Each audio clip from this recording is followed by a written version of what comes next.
শুভ সকাল বন্ধুরা, কেমন আছো তোমরা? আশা করি ভালো আছো। আমিও খুব ভালো আছি। এখন ভালো ছিলাম না, এখন একটু ভালো আছি। তারপরে অনেক দিন পর আজকে ব্লগ ভিডিও নিয়ে চলে এলাম তোমাদের সামনে। এই যে দেখো, নতুন ফ্রিজ কিনেছি। 4-5 দিন হলো কেনার, কিন্তু তোমাদেরকে আজ দেখাচ্ছি। সরি, তার জন্য ক্ষমা করে দিও, একটু লেট হলো তোমাদেরকে দেখা। ফ্রিজটা কেমন হয়েছে কমেন্ট করে জানিও। আর এখন এই বেড কভারটা চেঞ্জ করে নেব। অনেক দিন হলো বেড কভারটা চেঞ্জ করা হয় না, শরীরটাও ভালো না, আর এটা এখানে যাচ্ছি এখানে যাচ্ছি, এটা করছি ওটা করছে, তো বেড কভারটা চেঞ্জ করা হচ্ছে না। আবার বাড়িতে গিয়েছিলাম, ওখান থেকে এলাম, আসার পরে চেঞ্জ করে নিলাম বেড কভারটা। বেড কভারটা না চেঞ্জ করলে না ভালো লাগে না। এই 1 সপ্তাহ পার হয়ে গেলেই যেন কেমন লাগে। তারপর দেখো, এখানে কাঁচা একটা বেড কভার ভেজে দিলাম। এখানে ডিম সিদ্ধ বসিয়েছিলাম, ডিম সিদ্ধটা হয়েছে। ডিম সিদ্ধটা হয়ে গেছে। এখন এই যে বাসি কাজকর্মগুলো সেরে নেব। বাসি কাজ বলতে ওই মানে ডিম সিদ্ধটা আগে করে নিলাম, জামা কাপড়টা ছেড়ে। তারপরে এখানে তালা খোলা, জানলা খোলা, ঘরটা আগেই ঝাড় দেওয়া হয়েছে। এখন উঠোনটা ঝাড় দিয়ে নেবো।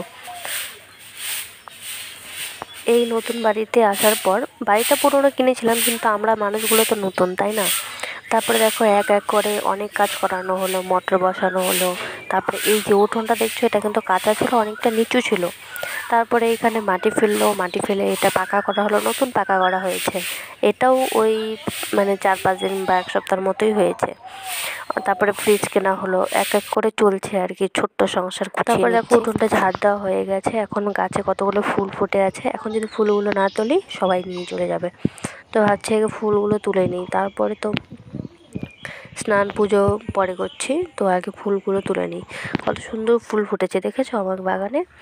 ছোট কয়েকটা গাছ লাগিয়েছিলাম, কয়েকদিনের মধ্যেই ফুটে গেছে ফুলগুলো। এটা যে জবা ফুল, ঘিয়া কালারে জবা ফুল, আর মাঝখানে লাল আছে। তারপরে এখানে যে কতগুলো সাদা ফুল, এটা আমার শ্বশুর লাগিয়েছিল। উনি যখন লাগিয়েছিল গাছটাকে এক জায়গার থেকে তুলে নিয়ে, তখন বলেছিল যে গোবিন্দ চরণে তুমি পূর্বে, আর অনেক কিছু বলেছিল তুমি বেঁচে থেকো এখানে। তো তারপর থেকে এত সুন্দর ফুল হয় ওই গাছটা, ছোট গাছটা অনেকগুলো করে ফুল হয়। তারপরে এখানে অপরাজিতা কতগুলো ফুল তুললাম। তারপরে দেখো, স্নান করে আমার পুজোও হয়ে গেছে।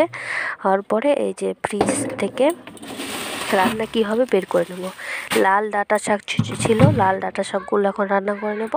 আর এখানে করলা আছে, যেহেতু আজকে রবিবার, করলা আর অনেকদিন খাওয়া হয়নি, আর ডাঁটা শাক একদিন খেয়েছিলাম রসুন ছাড়া।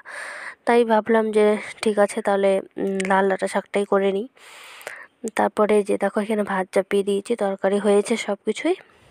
তো ভিডিওটা কেমন লাগে প্লিজ কমেন্ট করে জানিও। অনেক দিন পরে এলাম, তোমরা যদি আমাকে ভালোবাসা দাও আমি কন্টিনিউ করব, না হলে আমার কন্টিনিউ করা কোনো এনার্জি থাকে না।